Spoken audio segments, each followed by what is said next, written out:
So,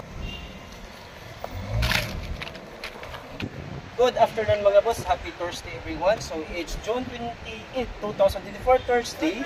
So, right now natakaroon diri sa likod yun diri sa Shell Basak, which is pinakadako na Shell here in Pardo.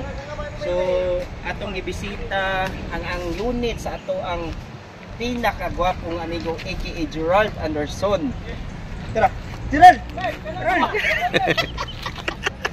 So, mga boss, as requested sa atong buyer, so nangita siya og budget meal units and ready for financing. Of course, wala problema. Provided yun nato requested from our buyer from Bukidnon din. So, which is marag silingan na sad ni sa ako ang sister-in-law dito.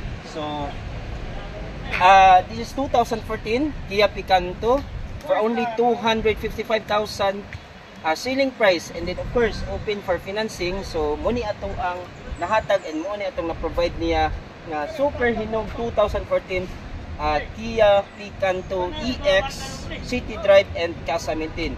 So let's go check natin interior exterior including the engine. Good afternoon. So right now nata sa unit ma'am, soon to be your 2014 Kia Picanto EX. So ma'am, as we can see, hinog ra gyud kay ato ang unit, bagong washover, bagong exterior detailing. So ma'am, left and right nga headlight. So naka crystal clear na. So fog lamps niya left and right.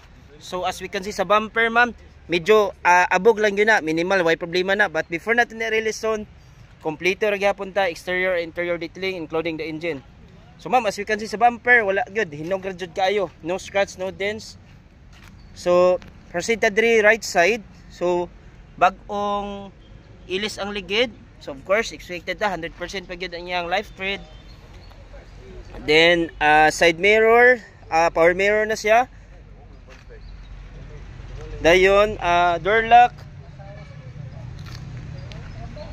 So proceed ta diri sa likod. So ma'am, right side ay ma'am. So ma'am, of course kay bag-o man siya nga washover and exterior detailing. So expect ta hinog ra gid kaayo ang exterior. So muni ang likod ma'am. So ang tail lights nato of course sinaw ra gid kaayo. Left and right. So proceed ta diri sa left side niya, left corner. So of course sinaw ra gid kayo ma'am. By the way, ang ato ang window is naka 3M tint na ta. Dark outside, clear inside ang ato ang tent window. So ma'am, so far exterior niya ma'am atong unit super jud kay kahinog ma'am. So alright, proceed ta sa interior. Muna ta sa exterior, of course, unsa ka hinog atong exterior. Yes, of course, ang interior samot na gyud. So proceed ta diri ma'am sa passengers area, passengers corner. So original canvas ang yang seats. So sonar siguro butangan na nimo ni og seat cover or sa ini accessories nga imong ibutang, pwede ra gyud. Legroom spacious ra with original mattings. And then ang buttons niya sa power window, so na ra. Then proceed ta diri sa driver's area including sa passenger niya. So canvas nasa siya ang iyang original seats, ang button sa power mirror, power window na ara functional. Let's say at ikuan niya ang function siya. Legroom ma'am, spacious gid kaayo. Dashboard limper gid kaayo siya. Steering wheel with na siya ikuan cover para dili kaayo mo kuan, dili siya slippery. So ma'am, shifter, stereo, AM/FM stock, of course stock ra gitanan. Then stock nga rear mirror. Agay. Ya ang ceiling ma'am, of course limpier gid kaayo kay bago, like I said, new detail na siya, new yellowish, no stains. So interior na to ma'am, of course limpier gid kaayo siya ma'am. So proceed ta engine niya. So engine, pwede ipalunga. I-demo na tong engine of course sa atong pandaron para mapaminaw ninyo ang kung sa kasmooth ang iyang inandaran. So one click. By the way ma'am, ang pagpaandar ani before nimo i-start ang yawi, imong i-press i-press rigid imong tikangan ang plus niya. So uni mo na ang yawi. So ma'am, nag-under na siya, one click na, wala problema. So ma'am, engine na to ma'am, newly detailed, di malikayan na ata sa open area nga parking. So abog lagi siya. So first, new battery, new change oil, and tapos lagi na to ang coolant, shifter oil sa brakes. Then ma'am, natanaw na to, nagpa-andar siya, pilo maragid kaayo, makita na to ang engine nag-andar, smooth maragid kayo inandaran. So like I said ma'am, ang ato ang first owner car history is only city drive. Then of course, class 17 lagi siya. So again, pilo maragid kayo inandaran ma'am. Engine niya ma'am, abog ra ginagamay, pero before natin i-release, ato rin kompleto tanan og limpyo. So okay, so check na to. Of course, muna ang pinaka-importante, check na to ang crank ma'am, ang baggage, kung sa suspension. Every time naamoy long right or long sabi na daghan mo butang. So check na to diri ma'am.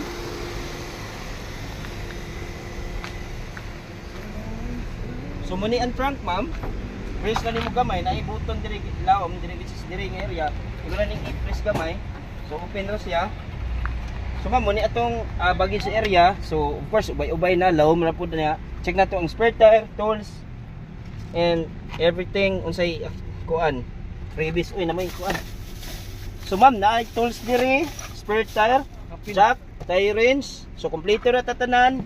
Our unit is gas and go 100%, wala joy bond og ni nga unit ma'am. Super kayo kung service lang dia sa Manolo, grabe nini.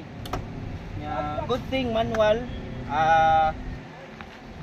Fuel consumption siguro ani is 1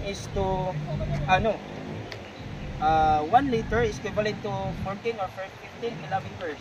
Pero since di man good traffic ang area, I guess more than maana ang consume sa 1 liter ma'am. So again ma'am, new battery, new tires, newly detailed, newly wash over. So atong unit is super kayo ka guwapa. So okay ma'am, ayok ato ni paspasan kay among i-prior nimo, dili na mo ihatag ning bayo. Actually daghan kayong nag-inquire gid ani ma'am.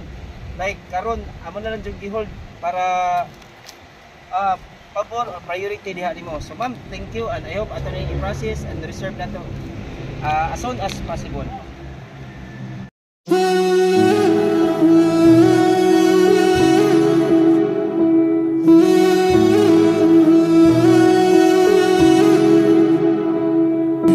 I've said those words before, but it was a lie, and you deserve to hear them 1,000 times. If all it is to say that is, why is it so hard to say? If all it is to say that is, why am I in my own way? Why do I pull you close and then ask you for space? If all it is to say that is, why is it so hard to say?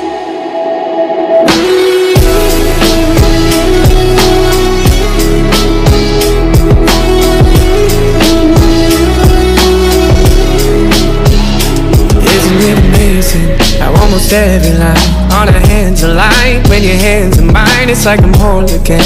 Isn't that a sign? I should speak my mind. I've said those words before, but it was a lie. You deserve to hear them 1,000 times. If all it is to say that is, why is it so hard to say? If all it is to say that is, why am I in my own way? Why do I pull you close and then ask you for space?